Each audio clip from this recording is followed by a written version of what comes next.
days, pleasant nights, and welcome to Kingslingers, a Doof Media podcast journeying through Stephen King's Dark Tower series. I am your host, constant reader Scott Daly. And I'm constant reader Matt Freeman. You did it. You did it. According to us. According to us, you're a constant reader now. Matt, this is it. This is our finale episode. I don't have a lot planned for this episode. Normally, I sit down and I write extensive notes for hours and hours and hours, and I meticulously script the show. Now, that's not really that true, but I do more planning than I have done for this episode. It's half true. I don't know if people actually know that our normal scripts for these shows are like 15 or 20 pages. 20 pages long. It's fucking ridiculous. And the reason our shows are 3 hours long is because our scripts are 20 pages, and then we ad-lib for 10 pages worth of script. Yeah. And because we have a sickness and we can't help ourselves. Right. Yeah. It's just gotten worse over time too. It doesn't get better. You don't get more efficient as you do this more. You just think of more things to say. Exactly. It's terrible. It is. It's a curse. The only thing we've gotten better at is at a certain point being like, okay, shit, we've been talking for 30 minutes about Tudor Fish Popkins. We need to lock it down or we're not going to go to bed tonight. That's true.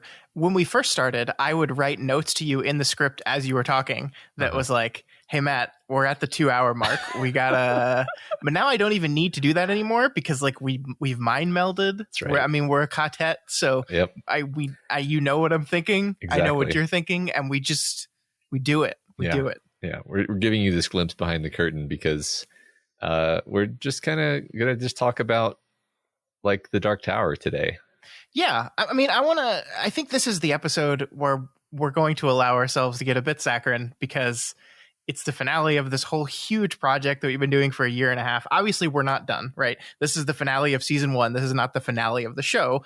But I think there are some people that are probably going to drop off at this point that, really love the Dark Tower, like the rest of the books, but don't really want to follow along with a deep dive into those books. And that, while disappointing, is understandable. So I just wanted to take some time and be like, hey, here's a thing we did and it's over now and let's celebrate that because it's amazing. We did this thing. Yeah. I loved this project. This is incredibly fun. This is kind of a highlighter every week is sitting down to talk about these books and maybe in competition with the part of the week where I actually would listen to the books in audiobook form. I would say that I'm sad it's over, except of course we're just going to continue doing it with other King books. So yeah, the wonderful thing about Stephen King is it's never truly over. Yeah, at least not for a very long time, because we could probably make the show for the rest of our life if we wanted to, because there's so many damn books. Yeah, that's true. You say that, and I think it's a huge compliment to King that I don't immediately sort of think like, oh, Jesus Christ. I'm just like, oh, awesome. That'd be fun. That'd be a good hobby to spend the rest of my life doing. When we started this project, like I always had in the back of my mind that this would be like a secret, like backdoor pilot to us just talking about Stephen King in general. And I was very hesitant on that at first because I didn't want to overwhelm you. B, I didn't know how into the stuff you would be. But I just had this sneaking suspicion that like as we went through the project, you would find that less and less disagreeable of a concept. Oh. And here we are, we're doing it. So I guess you know me pretty well. Mm-hmm. Yeah, I guess that's maybe a good way to kind of start talking about the show and the book series. This is for those that joined us after we started the series and hadn't listened to anything we'd done before that. This was kind of a long time coming for us. I think I had the idea to do this like midway through our Worm podcast, and then we finished that up and then did a Ward podcast for 2.5 years. And this was always in the back of my mind. We like threw it up as like a stretch goal on our Patreon. That's patreon.com/doofmedia. We did that way, way, way back at the beginning, like ridiculously early, like way too early. And it was some absurd amount of money / number of patrons at the beginning that I didn't think we would ever get to. And then we did, and it was so exciting for me. But I was actually really nervous about this project at first. I was nervous for a few reasons. I had never analyzed King to the level we were going to have to. And, you kind of, go into this thing thinking, I really love this author. He's great at what he does. I think there's enough there to talk about for a very long time and to really dive deep into it and analyze it and break it down. I think there's enough there, but I'm not 100% sure. And the thing about shows like this is the only way to really find that out is just by doing it. Right. And so there's always like a little bit of risk to it. Yeah. Yeah. I think it's really interesting because we have done this level of depth for two authors now. We've done Wildbow and Stephen King, and they're very different writers. You know, they are prioritizing very different things, and I think they actually lend themselves to like very different kinds of discussions. And so that was really educational for me going into this and realizing like how two writers can be both so deep and complex and nuanced and layered, but like in such different ways that I almost had to like relearn a whole vocabulary as we started up this show. I mean, it's actually fun for me sometimes to go back and listen to like earlier Kingslingers and listen to myself sort of figuring out Stephen King. Sure. For the first time. And that's, you know, that's cool. It's always cool to have a record of yourself stumbling through something. Yeah. I mean, I guess what could you like maybe talk about some examples of that? Like what did Stephen King become to you as you read these books? Your understanding of him and how to talk about his writing. Man, okay, that's challenging, but I'll try to stumble for something there. Just continue the thread of stumbling toward things. I think that one thing that he focuses on and is particularly good at is a sort of naturalistic psychology for the characters. Shouldn't be surprising that I would say that, because I think we've talked about this enough times. Sure. But that is one of the things, at least that's maybe the most fun for me to talk about and think about. And that's the part that sticks with me, and that's the part that resonates with me, is like the character of Roland is just sort of this endlessly fascinating study of a human being who lives in your head now. Yeah. And you feel like you understand him so well. And like, you know, you and I will say things between us like Roland wouldn't do that, or I'm afraid what Roland would choose in this situation. And it's like, yeah, that speaks to the level at which he has painted this picture in your mind. And of course he's able to do that for so many different characters, who, you know, characters as different as Susanna and Jake, who I see as being like very different sorts of person, and yet you feel like they take up residence in your head. And that's his forte. And, you know, a lot of writers, it's fair to say a lot of writers are like good at psychology. Like I think a lot of the writers we cover on book club, I'm like, that writer, very good at psychology. Sure. But there's a special something that King brings to it. And that's one thing where I still don't know if I have the language to describe what that is exactly. I think maybe it's something to do with like honesty, and a willingness to go to uncomfortable places where, you know, you see on the page a kind of mentality where you recognize that, and you're like, man, I would never write about that, because that's sort of scary to acknowledge is in you. Yeah. Yeah. But that's kind of where King lives with his writing, at least in the books that I've read so far. He kind of lives in this space where it's a little dark and it's a little uncomfortable, but it also is extremely satisfying to explore, because it's like, well, you know, this never gets explored anywhere else. I'm not allowed to talk about this in real life. I think that's such a good point. I mean, honesty and curiosity, I think, is there too. I think, you know, Stephen King is most known, I think, for some of the most despicable characters ever written. And he really loves to dive into the psyche of just terrible, terrible people. But I think the thing that doesn't get talked about as much is it's not just his exploration of the darkness inside people. He also really likes to explore the goodness in people too, and kind of understand what makes a person bad, but also understand what makes a person good. What makes a person make the right choice and what makes a person make the wrong choice. And both of those things are equally interesting to him. And I think he's just endlessly curious. And I think you really pick that up in every one of these Dark Tower characters. They're people that have this incredible darkness inside of them, but also have this he calls it steel at the center of them, but this strength, this inner strength, whether it's innate or learned, that helps them make the right decisions, make the right choice, do the right thing, stand up for the thing they believe in, despite the darkness that surrounds everything else. And I think because of that honesty, whenever you get those great moments of goodness and kind of light in the story, it always feels extremely earned. Sure.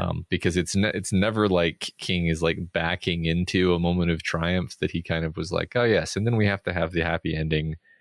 So we'll just kind of, rearrange the plot so that the happy ending happens. It's always organic. And thus, when you arrive at that happy ending, you're like, oh, thank God. Sure. Yeah, no, I think there's absolutely something to that. But yeah, I don't know. I think I don't think it can be nailed down to one thing. That back to your original question of like what is it exactly about King? I think he's, this is his art and his livelihood and his career, and he's very thoughtful about it. And so I don't know if it can be boiled down. And maybe a better way of saying it would be like, because the Dark Tower took so many years, it was written over the course of 30 years, right? Mm-hmm. And so the king who started writing the Dark Tower is not the king who ended it. And so even just over the course of these books, we're seeing a man who is prioritizing different things at different times, and thinking about different elements of the craft of writing at different times. That's one of the things I think that makes the Dark Tower so fun, and maybe makes it especially a contrast to Worm, the previous story we studied, because Worm was written in like a incredibly fast pace, just a continuous, million word story written, week after week after week. Whereas this book was written in these fits and starts, and that's one thing where I think that comes across in the process, because the book, The Dark Tower, is a very different book from The Drawing of the Three, which is a very different book from The Gunslinger. I think that has something to do with the writer is changing, quite significantly. And I think people like the book that I think most identifies with the version of Stephen King they like the most. Mm-hmm.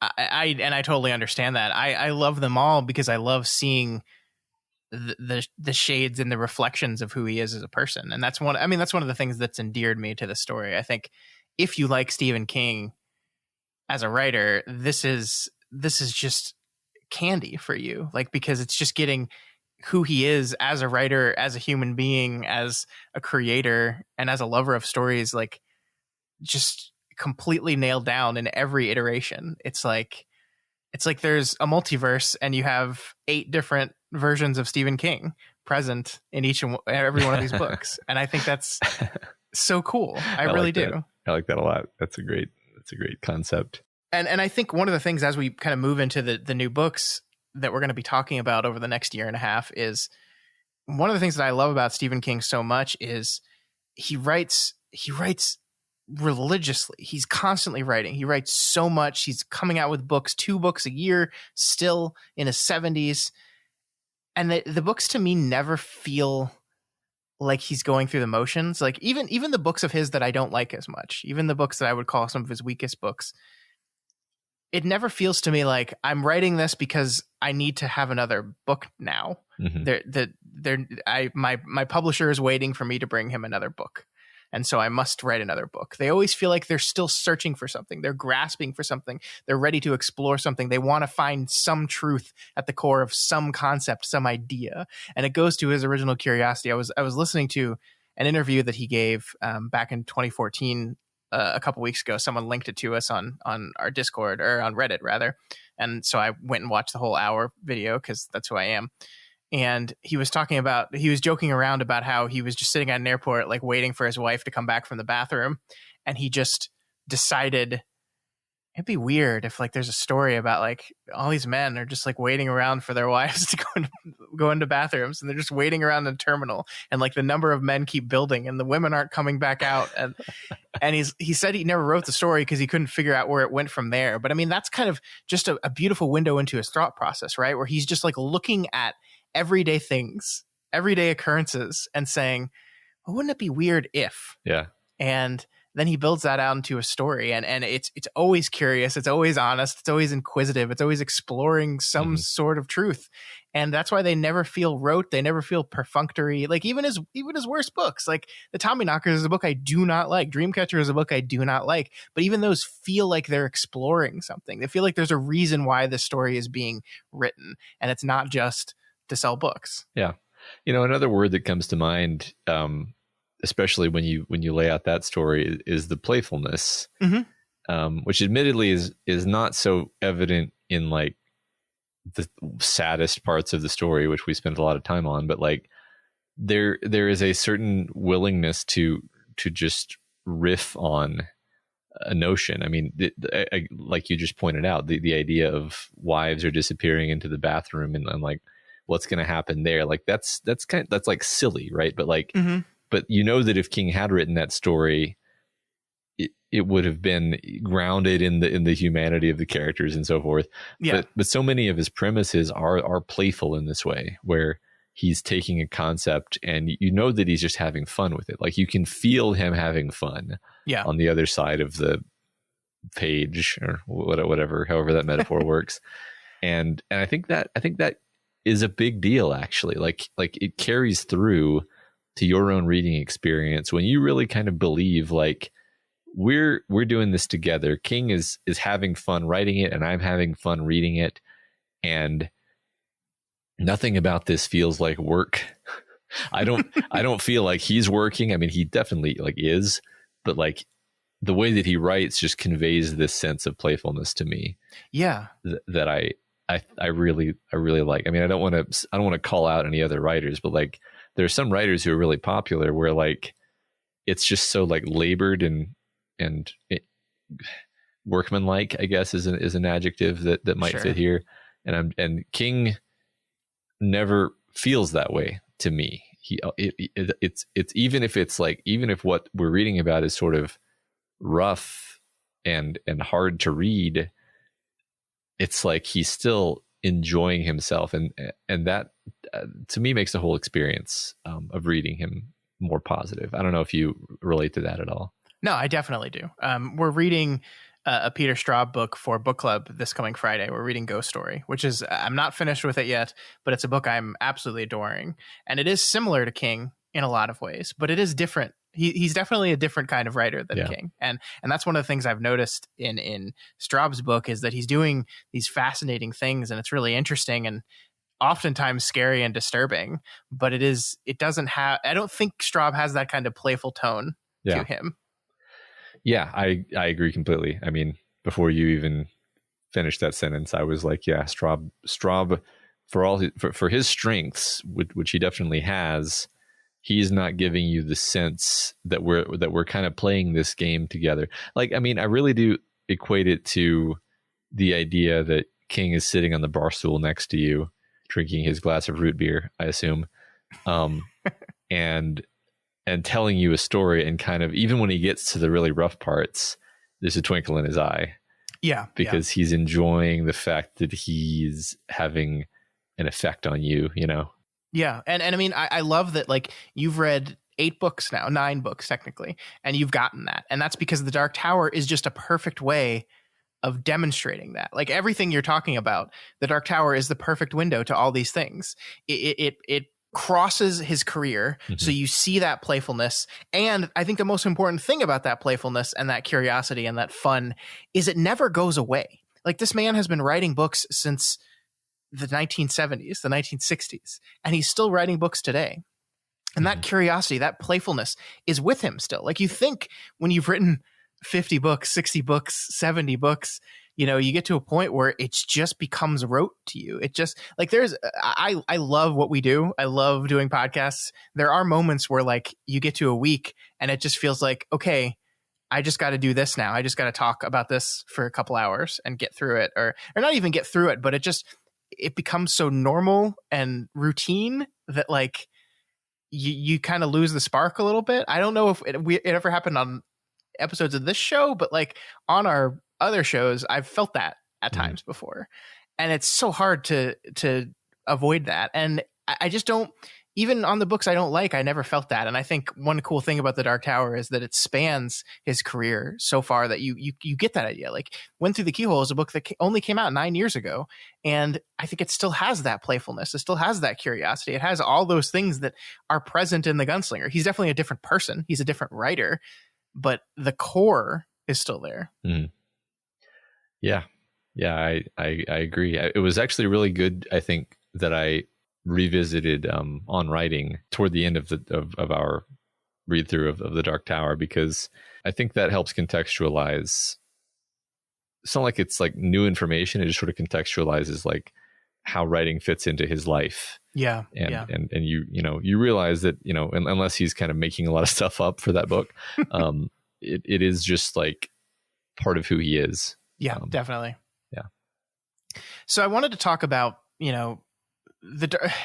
we've spent the last 66, 67, some number of episodes really diving into these books, really getting into the technical aspect of why we think they work as well as they do, what we think King is doing, what he's trying to say, and how the text supports what we think he's trying to say.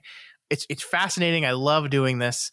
I think there is something, and I think you were kind of reaching towards it as you were talking a little bit earlier. There's something ineffable about the series that goes beyond all the technical stuff we could talk about. Like, I think they're basically, for all intents and purposes, there are an infinite number of books in the world, right? There are more books than any one person could ever read, and thousands of books are released each year.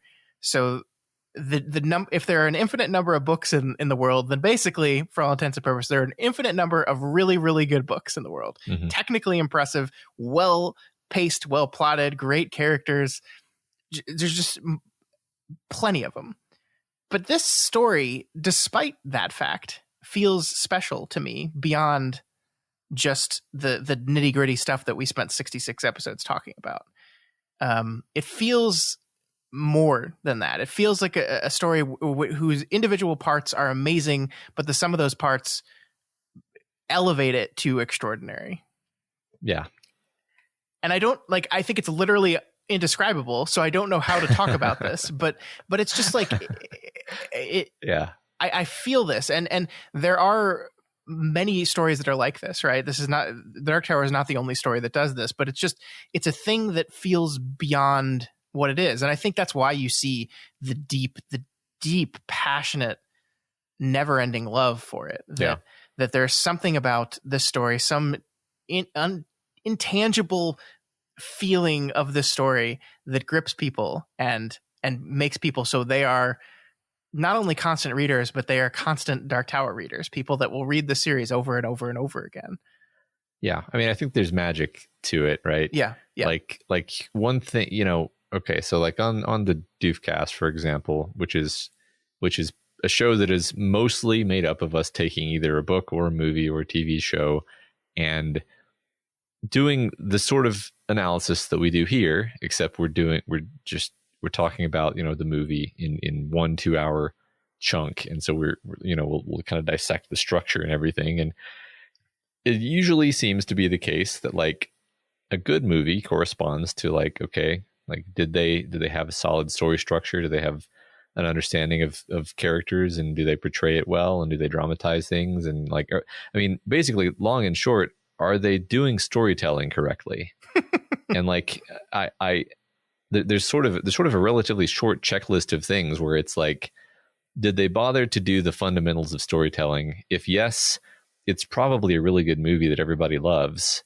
If no, people either don't like it or they have mixed feelings about it. And it's kind of as simple as that. And the funny and interesting thing about The Dark Tower is that King is so good at storytelling that I don't think he needs to follow the conventional rules.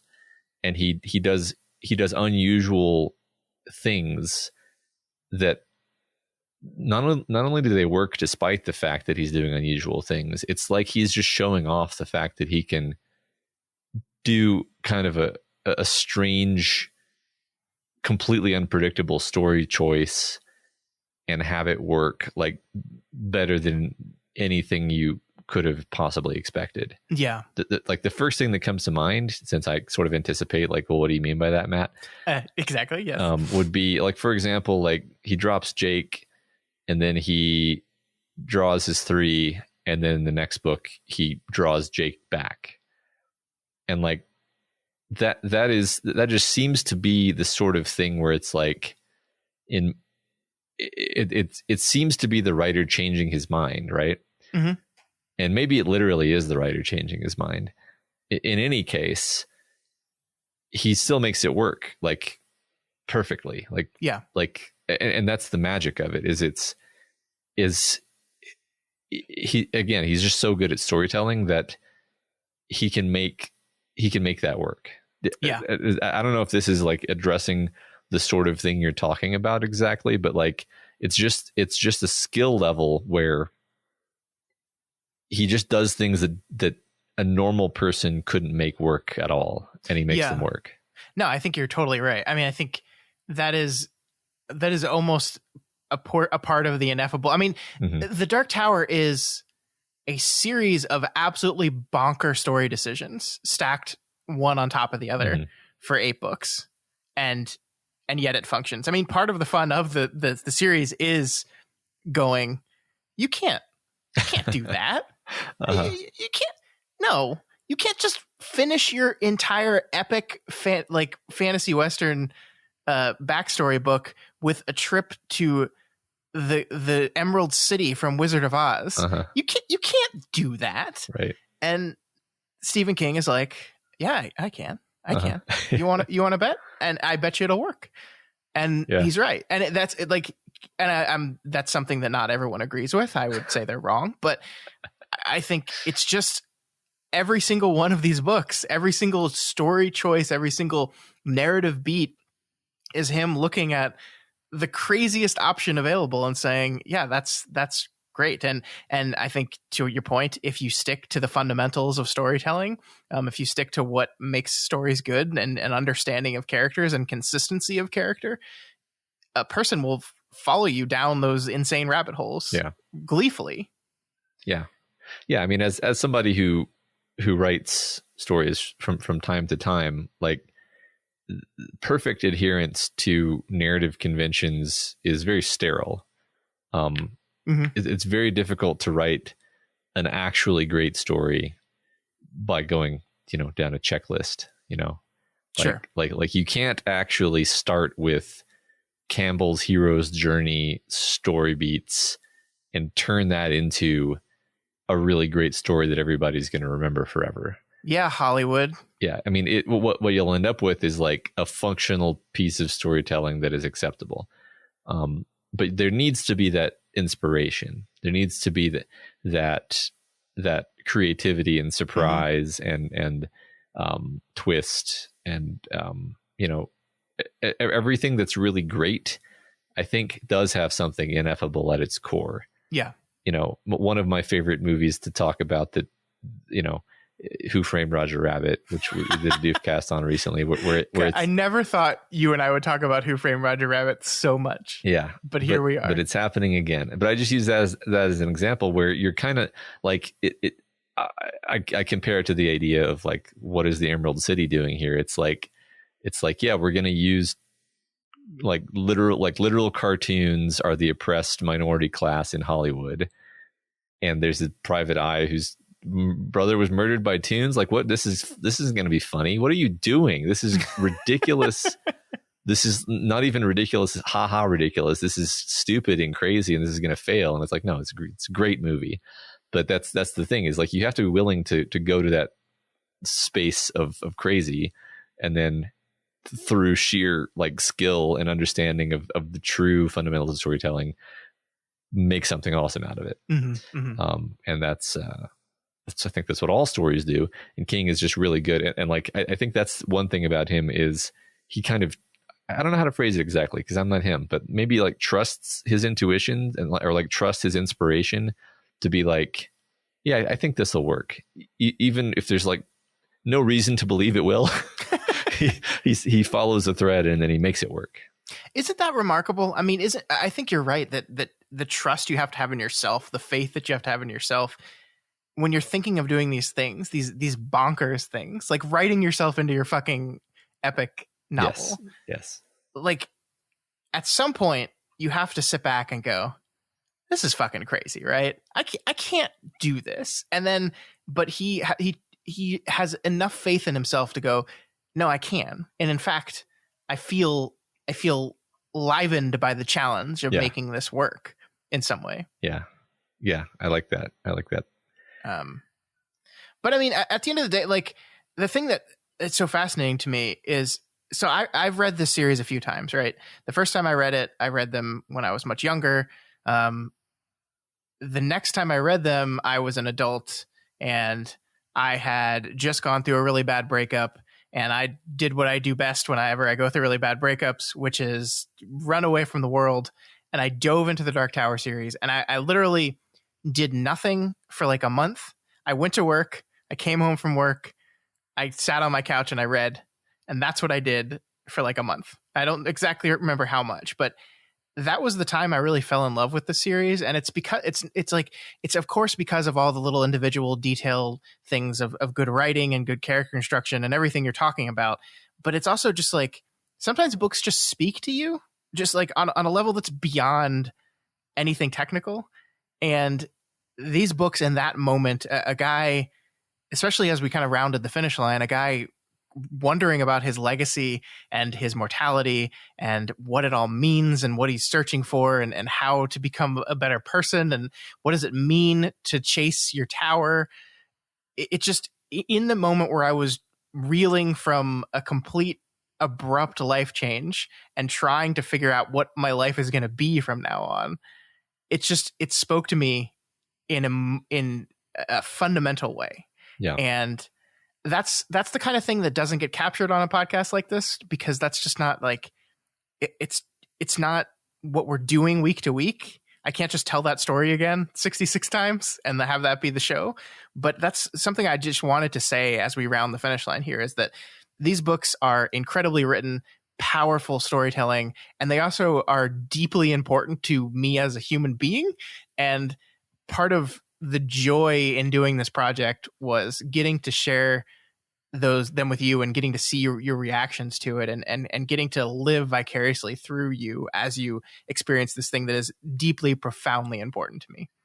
Yeah. And I think the aspect of this show that we do that comes closest to that would probably be just the usually serendipitous moments where we're like, this part of the story really resonated with me because of this struggle that I'm going through right now, or this event that recently happened, or this thing that happened to this friend of mine that I want to help them with, or something. Which I don't know if this happens every week. It's not something that we really do intentionally. It's just sort of never. Sort of when you're reading literature, it's going to strike you where you live. It's going to resonate with things that are happening in your life, or that you're struggling with, or maybe that happened a long time ago that you're maybe still processing in some sense. And I mean, that's also, it'd be weird to say that's my favorite part, because it's usually not like strictly speaking comfortable. But I always feel like I have to do it. Yeah. When it occurs to me, I'm like, it's important to say this, to convey that because like you say, it's impossible to holistically talk about how the Dark Tower as this giant thing impacts us, because that's just too big of a thing to kind of encapsulate. But I think that is a thing that we ended up doing in some form. Yeah, no, I think you're right. I think you're right. I mean, I'm not trying to say you're so often asking me, what did I think about that? Because like that's kind of the chair that I'm sitting in for this podcast. But like what what are there things that you've left unsaid? Do you feel, now that we're at the end of the Dark Tower, we're probably not going to directly talk about it again? Are there specific, you said that you feel that it's ineffable. Are you a little bit disappointed that we didn't F that ineffable core, that maybe that did you hope that we would walk away from this knowing what that was? No, I mean, I think my goal for this project was, I had never studied Stephen King before, right? Like I've been reading him forever, but I had never studied him. So my goal was just really simply to just be like, why is this guy good? I know he's good, but why? And I think we answered that question. I think we sufficiently answered that question 47,000 times throughout the course of this thing. I don't think I ever need an answer to the question, why is this a masterpiece? Mm-hmm. Like, I think it's a combination of intensely personal things. It's a combination of intensely personal things on Stephen King's side and technical prowess and just an unsaid soul of a book or a series that is indescribable. And it's a nut that you can't crack. Mm-hmm. I think there's just never going to be a way to do that. And so I don't leave the series disappointed that I can't tell people exactly why in 3 sentences why the Dark Tower is an absolute masterpiece. I think it should be a complex answer. That should be a complex answer to give when someone asks that question. And I'm okay, having struggling for words to explain that right now at the end of this whole thing. Yeah, I'm okay with that. Yeah. We took 150 hours to explain it because we couldn't do it any shorter. Yeah, exactly. Exactly. Yeah. Yeah. So I don't know. Is there anything else you wanted to talk about? I guess you got a crash course in Stephen King over the past year and a half, and school is not out of session quite yet. You've got a little more work to do, a little more studying to do, but I do think you understand King on a level that I hear you talk about him as a writer, and despite having only read a small fraction of his books, I think you've got it. I do. And so if that was one of my other goals for the series, I think you're there, and more books will only help deepen that understanding of who he is as a writer. Yeah. I mean, at this point, I don't know if this answers your question, but I'm just like really wanting to get to the other books. Like I have kind of a list in my head right now of like the ones that I'm most interested in reading. And mm-hmm. Luckily that basically lines up with the ones that we're going to be reading for the next season anyway. I think, unfortunately there are probably some on that list that don't have much to do with the Dark Tower. And so they didn't make it onto, the first or the second season list, but that's okay. Yeah, there's books like It and The Shining that I would love to have a very long conversation with you one day that just don't fit in with the theme of the show, but can one day. It's one day, yeah, and that's fine. That's but yeah, no, I mean, I'm just like for like the fun that I anticipate that we will have doing that, and not just both reading about it and talking about it. I'm like just excited. I'm like palpably excited. I'm not just saying that. I'm like, yeah, let's fucking do it. Yeah, man. Me too. It's been a year and a half. It's been 66 episodes. It's been hours and hours and hours of work, and still here we are, ready for more. Mm-hmm. And that's the most exciting feeling in the world. Yep. And I guess before we go and move on to the next season, I just wanted to say thank you to all our listeners and to the Stephen King community at large. Doing a podcast is weird, folks, because you're kind of just walking into a room and like planting your flag and then screaming and demanding everyone pay attention to you. It's just a weird thing to do. But this community has been marvelous. Like, especially the Stephen King community is a thing that has been thoroughly explored and examined, right? I think there's tons of podcasts that are doing detailed work on his adaptations and on his books and on the Dark Tower specifically. It's a well explored place, and we kind of just waltzed into the middle of it and said, hey, here's my opinion.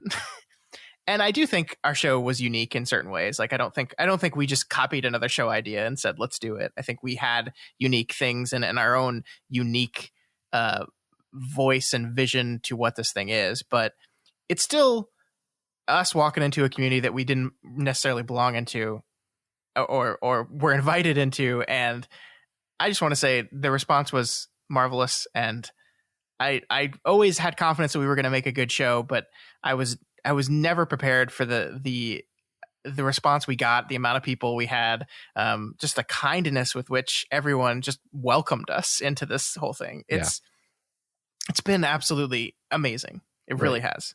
Yeah, I mean, just to say this in my words, which are always going to be less nice than Scott's. Whatever. Just like fandoms are usually a trash fire, but the Stephen King fandom, the Dark Tower Stephen King fandom, has been infinitely open and excited and positive and welcoming and encouraging and never spoiling anything for me somehow. Yeah. And just like I run out of adjectives at this point, but it's like it was sort of shocking actually. Like it's all positive. This never happens on the internet. I know. Yeah. That's weird. And I'm sure there's plenty of people out there that don't like our show, and that's okay, right? We're not saying everyone has to like us. Yeah. If you don't like us, you're an asshole. Although no, but well, yeah. But I mean, like those people tried us out, weren't fans, and then just carried on living their life. Yeah, which is great. Thank you. That's what we want. It's a wonderful collection of people. I'm so happy to be involved with this group of people. Our listeners are wonderful. Our listeners that just listen every week, y'all are great. Our listeners that interact with us all the time, y'all are great too. It was just a really great experience for me. I mean, I think a perfect example of this is something that just happened recently. We got someone who went on to our Apple Podcast and gave us a 2-star review and said something to the effect of, you were wrong about the 5-Finger Death Punch song quote, which I totally was. I was totally wrong about it. Uh-huh. And I saw that review and I was like, oh, that hurts me. I don't know why. It shouldn't hurt me. It's ridiculous to take these things personally, but that's who I am. And I was like, I get that, but didn't I correct myself the very next episode? And so I just got over it. And then I was checking our reviews the other day, and that same person had updated their review, I guess, after listening to that next episode, saying, never mind, and changed it to a 5 stars. And I'm not saying you had to change your review to a 5 stars. If you're mad at me for getting something wrong, that's totally fair. But that's just a perfect encapsulation of what this community is to me and what they've meant to me, is that even when they're pissed off at you rightly for getting something wrong, they just it's fine. Yeah. It's fine. Yeah. Forgiving. No big deal. We're all just having fun here. Yeah. I mean, it's remarkable. And I hope you folks have enjoyed what we've done over the past year and a half. My hope is that you learned something, about the book that you love. If you were a first-time reader, I hope you've fallen in love with this series just like we have. I hope we provided some entertainment for you and we taught you some stuff. We are not professionals. We are not professionally trained in storytelling and although I don't even know what professionally trained in storytelling means. Yeah. Maybe we are. I guess at what point do we get to say we are? Yeah. I don't know. How many books on storytelling do you have to read before they call you a man? Yeah, I think just the thing is we don't have degrees in any of this stuff. We're just two guys that really, really love stories and really love taking them apart and understanding how and why they work. And y'all got that. I mean, the reviews we got, we get these reviews all the time that are just I just go, that is exactly what I was going for. Thank you so much. And so it's just wonderful. It's just wonderful to be part of this community. It's wonderful to see the response that we've gotten. Podcasting a lot of times is kind of just screaming into a void and hoping people are listening. And throughout this whole project, we have people emailing us and writing on the Reddit just how much they're appreciating it, how much fun they're having. And that absolutely means the world to us. So before we just closed everything up, I just wanted to say thank you again to everyone. You made the show what it was because you gave us the energy and support, even at times where we were like, I don't want to do this right now. Yeah. Especially in 2020. My God. When we started this thing, we had no idea what kind of year that was going to be. Yeah. Wow. Yeah, that's a good point. It's easy to forget how long we've been doing this. Yeah. And with that, I think we're going to wrap everything up. We are going to leave y'all with voices that aren't ours. Mhm. Finally, we have said enough words, and so we're going to let our listeners say some words. So we're going to play a series of voicemails from our listeners about why they love The Dark Tower and why this series is so important to them. Thank you to everyone who sent those in. We really, really appreciate it. And I hope you guys enjoy listening to some constant readers tell you why they love The Dark Tower. So we're going to play you out with that. Before we go, though, Matt, we will be back, right? We're coming back. Season 2 is coming. That's right. Don't unsubscribe. Yeah, don't leave us yet. We're going to take next week off. We're going to take 1 week off. I think we're going to drop like an introduction episode to just like refresh people's memories of what we do. But it's going to be like a short, like 10-minute thing like our first one was. And then we'll be back with our first episode covering Salem's Lot on the 13th of May. So get Salem's Lot and start reading it. We'll be covering the prologue through chapter 2 of Salem's Lot. You can find the whole schedule for season 2 in the same place it's always been on the show notes. There's a link that you can go to our Google Sheet that has the complete schedule, all the books, all the breakdowns of the things we're doing. That all is out there. So get Salem's Lot and get ready to talk about it because it's going to be a good time. We're going all the way back in time, Matt. We're going way back to the 70s. Awesome. Can't wait. It's going to be great. All right. So I guess with that, let's wrap this thing up. Long days and pleasant nights. And may you have twice the number. We'll see you next season. Hi, Kingslingers. This is, listen closely now, ALH84001. And I'm going to tell you why I love The Dark Tower in 1 minute or less. I love it because no matter how many times I read it, my wife can measure my progress by my face.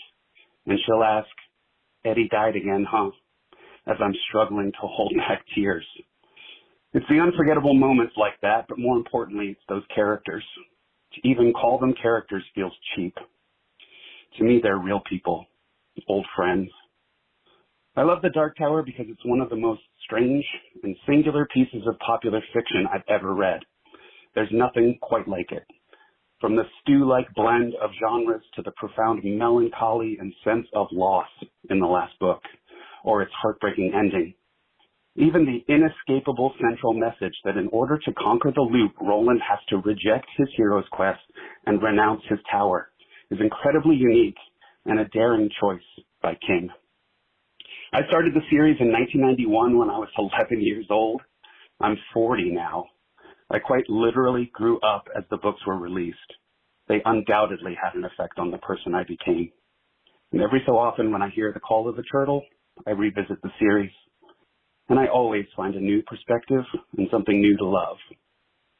Thank you guys for your work on the podcast. Thanks for the opportunity you've given listeners to participate in the discussion along the way. Long days and pleasant nights. Hey, my name's Eric. I had first gotten into reading Stephen King books in high school in the early 90s, and I went through quite a few of them, including The Gunslinger, but I never really went beyond that first book. I think I tried reading The Drawing of the Three, but it was just so different and strange that it kind of threw me off, and I dropped it. More than 10 years later, I was in my medical residency doing a lot of driving back and forth to the hospital, a lot of times stuck in traffic. I'd been kind of a purist about reading up until that point, and I was shunning audiobooks, but I had gotten sick of all of the music and CDs in my car and finally started checking out books on CD from the local library. And pretty much the first one I ended up listening to was the Dark Tower series. I went from dreading my commute to itching to get in the car every day to rejoin the quartet. I was pretty devastated when Frank Mueller passed away. He will always be the voice of the Dark Tower to me, but George did an admirable job and took me the rest of the way to the room at the top of the tower. I was in tower withdrawal for quite a while after that, and you guys have really brought the whole world back to me in such a fun way. I appreciate all the work that you put into it, and I can't wait to start season 2. I'm just now finishing Dr. Sleep, and I grinned and thought of you guys when King snuck in the phrase, "There are other worlds than these." Until next season, long days. Hey Scott, hey Matt, this is Peter from Denmark, aka Bricks on the subreddit. Here to tell you about why the Dark Tower is important to me. And well, here's a story for you. I am from Denmark, and back when I was 11, I was an avid reader. However, most of what I read was, well, naturally, one might say, in Danish. I was reading a lot of like horror books. Think like the local equivalent of Are You Afraid in the Dark or Goosebumps. And well, my sister, she wanted me to be good at English because she thought that English was the way of the future. Side note, she might have been right. And so she gave me a Stephen King book, and she gave me the newest one that had just come out for my 10th birthday, which was the New England Library edition of The Gunslinger. And she gave me this book and she said, so I know that you've started to read some short stories in English. Here's like your first real English book. Don't use a dictionary. Well, let me tell you, reading the sentence, the man in black fled across the desert and the gunslinger followed. Super easy to read. The desert was the apotheosis, I can't even say it. Like still these 20 years later. So yeah, The Gunslinger was the first real English book I ever read, and it opened my eyes to a completely new world. And I guess this is why The Dark Tower has had such a important meaning to me, like in my formative years. Thanks for the podcast. Keep on the good work. Hi, this is Zach. First of all, I'd like to thank you for letting me join you in what was my 4th trip to the tower. It was an unbelievable ride, and I can't wait for season 2. Unlike season 1, where I'd read all the books before, season 2 contains only one book I've ever read, The Stand, one of my Desert Island books, so I'm so excited. I love The Dark Tower because I've been reading these books since the mid-'80s when I first bought a trade paperback of The Gunslinger at a used bookstore at the Jersey Shore while on vacation with my family. I still have that copy. I love reading the series with memories of how I read it before when I was a less worldly reader. Now, new reads build upon decades of history, creating that unique tapestry of individual experiences that we all have. Every trip to the tower is more meaningful than the last. Finally, I have one more thing to say. I never realized how differently I read the ending of the series than apparently anyone else on the planet. I've never interpreted the ending as Roland time traveling back to the Mohican Desert. I've always read it as him going through a door. This one, back to the desert at a particular place in time. Each time Roland climbs the tower and is forced back through the door, he bears the scars of all of his previous attempts. So it's not a reset. This one's going to be harder than the last time. This time he's got the horn to help him, but he's also missing 2 fingers on his right hand. There's no contextual evidence for this, so obviously it's just me, but the door just makes more sense to me. Anyway, thanks and take care. I really appreciate it. Talk to you later.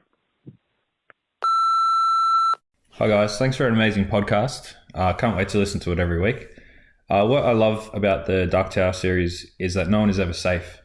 I remember watching the first season of Game of Thrones and seeing an actor from Lord of the Rings and just thinking, this guy is safe as houses. There's no way they're going to kill him off in the first season. And then next minute, his head's rolling around on the ground. I just love that about the Dark Tower series, that even when Stephen King literally tells you that this is the last time you're going to see a character, you can't always know and you're always questioning. And it makes it really compelling. Even through the whole mountain scene with Jake, you just don't know if he's going to do it, but in your heart maybe you think he is. But yeah, I just love that about this series, and you just never know what's going to happen. It's great. Howdy, Pards. This is Luke V. I had written in a number of times, and you were kind enough to feature my responses on your show, which is fantastic. Yeah, the reason why I love The Dark Tower so much, it's multiple levels, I suppose, kind of like The Dark Tower, right? I love the language. I love having kind of like an in language that I can share with other tower junkies. I love the community that is around it. That the people online are so fantastic and so kind and smart and witty, and have been really, really great to connect with over time, especially during really crappy, stupid COVID times. And also, you've mentioned it on the show before, but it's very special to me in that it was a big part of the first year of the first year of my twins being born. So that's why I love it so much, and I love listening to your show. So long days and pleasant nights. You fine gentlemen, you. The Dark Tower transcends genres. You're not on a journey with a content, not just reading a story. You laugh, cry, rage, wonder, and are left in awe. And even the parts you might hate make you think. You're so far ahead of its time, never boring, always flowing extremely well, so in-depth, but never with unnecessary fun. The stories are like snuggling up on a comfortable couch by the fire with your love. Mostly, I love the Dark Tower because it gets better every time. Dan Titty. Hi, it's Garlips from the subreddit. Thanks for the great podcast. It's been a hell of a ride, and long may it continue. I could gush about the characters, the poetry, the settings, or even the tale itself. But beyond that, The Dark Tower to me is the literal backbone of Stephen King's body of work. It frames and contextualizes separate stories to become more than they are on their own. It's not that books like Insomnia or Hearts in Atlantis aren't good on their own, but they feel almost elevated by DT. And it works both ways too. It means even with the definitive end to the story back in 2004, these ideas, even the characters themselves, can still reappear or be glimpsed through mentions and references in a yet-to-be-written book. But the most important thing is that all this stuff is there for a reader to either enjoy or completely ignore. The name drops and clues aren't a detriment to a surface-level reader. It's all just colour. A rich tapestry that strides genres in much the same way that DT itself does. Anyway, super pumped for Season 2. Long may it continue. Take care, guys, and congratulations to Scott. Hi guys, my name's Andrew, and I'm not going to give you my whole life story, so I'm going to try to keep this as short as I possibly can, but maybe about 6th grade I started reading Stephen King, and eventually in 9th, 10th grade, which I'm in, I'm about to go to 11th grade. It took me about 8 months to read Dark Tower. What I like, I would say I kind of liked Roland and Eddie's dynamic through it, and Roland's character development. I think Stephen King did great on that part. However, I think King didn't shy away from making his story a little strange, a little too weird. And in case if anyone's listening to your podcast and they don't know spoilers, I'm going to give some hints. Doctor Doom, lightsabers, and baby. That's enough said. That's all I got to say. But, yeah, sorry. I don't know what else to add, but there's so much. I could go on for hours and hours, but it's definitely my favorite book series I've ever read. Yeah, that's it. Goodbye. Hello, Scott, Matt, Pedro Achilles here. The Dark Tower been in my life for more than 25 years now, ever since I first cracked open the Gunslinger when I was 8 or 9 years old. And I've always been fascinated with the character of the Gunslinger himself. I'd never read anything like that before or since. He's my favorite character in any medium. So much to the point that about 5 years ago when I became a father, my wife very graciously allowed me to name our son, and I did not pass up the opportunity. So Roland Deschain is a name I hear very often around my house. So I guess you can call me a lifelong Tower junkie who makes some questionable decisions. Anyway, great podcast. Looking forward to read along season 2. Long days and pleasant night. Hello, my name is Dave Horn. I am a old gunslinger myself, a former fighter pilot, with some of the issues that Roland has, maybe too. But anyway, I listened to the story for the first time while doing a honeydew, which was to paint all of the doors in our house black. And she wanted them all black, and now I run into them in the middle of the night, not realizing that they're closed. And I have never gone to another dimension. They so far have not been portals, thankfully. They're just things that hurt my nose. Anyway, I appreciate your podcast a lot. I was looking for, I was going to just listen to the story again, and I looked for it on Spotify. I found you guys by accident, and I never would have been able to find the insights that you guys brought to the story. So it's been a great journey, second journey. I really appreciate what you guys do. And I'm looking forward to hearing what other people are like who listen to this too. I think I'm among a great group of fellow nerds. Thank you very much. Bye. Hey guys, first off, thanks for what you do. Can't speak enough about what the show did to reignite a love for storytelling for me in a very deep way. The Dark Tower to me is a very personal journey. It was my second serious commitment to a story of any significant length. The first being the series of Tehran and the High King growing up. I think I started The Gunslinger when I was 13 and adored it, tearing through everything I could within the Dark Tower canon. While certainly the Dark Tower is the magnum opus or the focal point of Stephen King's work, it also feels like my own personal focal point. It's my own mental entry point into the multiverse of all stories, and gave me an appreciation for complex characters and relationships that I hadn't grasped before my first read. It sparked my love for writing. It sparks joy in all the many ways Marie Kondo says it should, and except for the fact that my collection is bloating from all the Stephen King first editions at this point, but I digress. It's best to end this with a quote that stuck with me most of all. Go then, there are other worlds than these. Thank you so much, both of you, so much for giving me a new perspective and a new path to get to the tower. Hey man, Scott. It's Alistair, aka Gunslinger, and I just wanted to congratulate you guys on an amazing first season. Your podcast really does the Dark Tower series justice, and it's something I look forward to every week, so thank you. I love the Dark Tower series because it was the first Stephen King books I had ever read, and it got me back into reading with its loose connections to his other works. And it made me really see that there are truly other worlds in these through books, people, and other mediums. Its importance to me comes by making me really enjoy the journey and process of mundane and interesting events in my life to really soak everything in.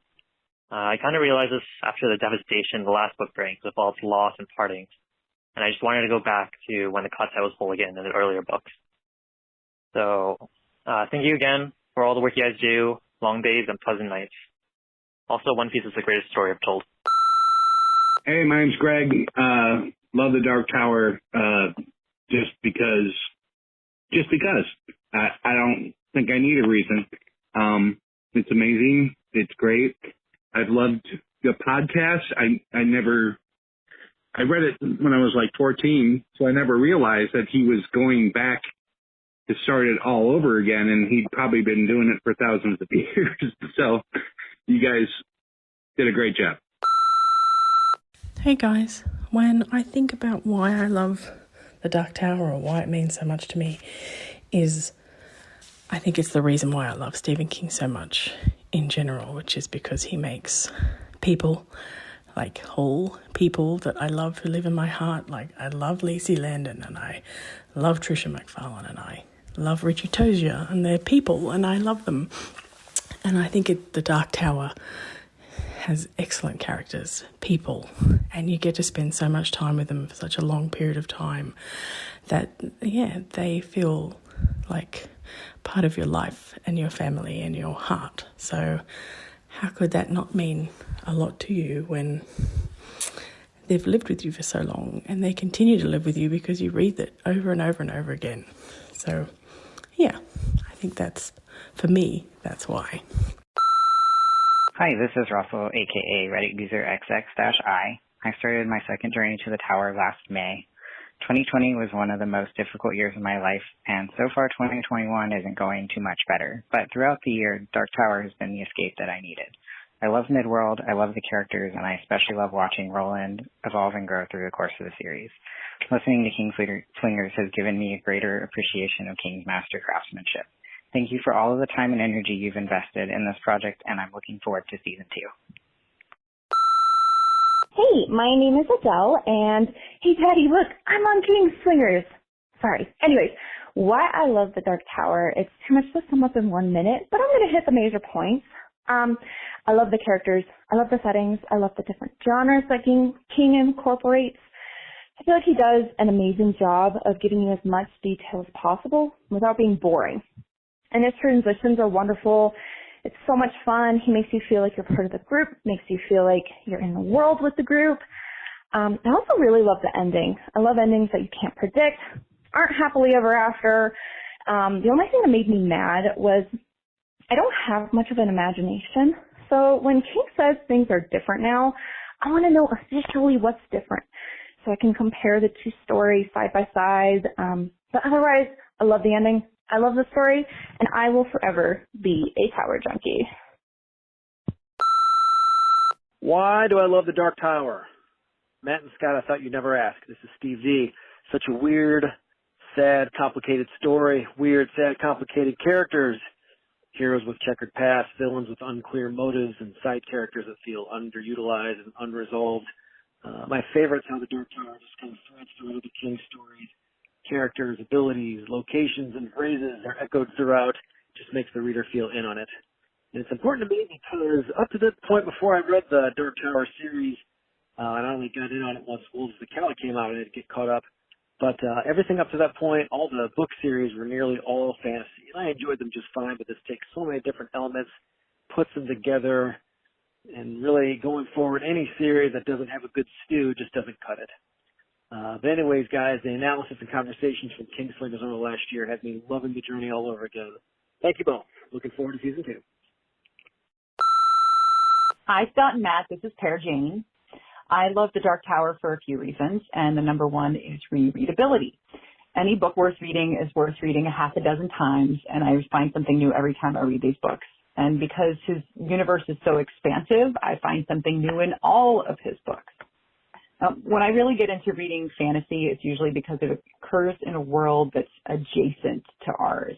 We live in a pretty magic-free world, and I really want to believe in my heart that if I walk on the right beach at the right time, I might happen upon a door that leads somewhere.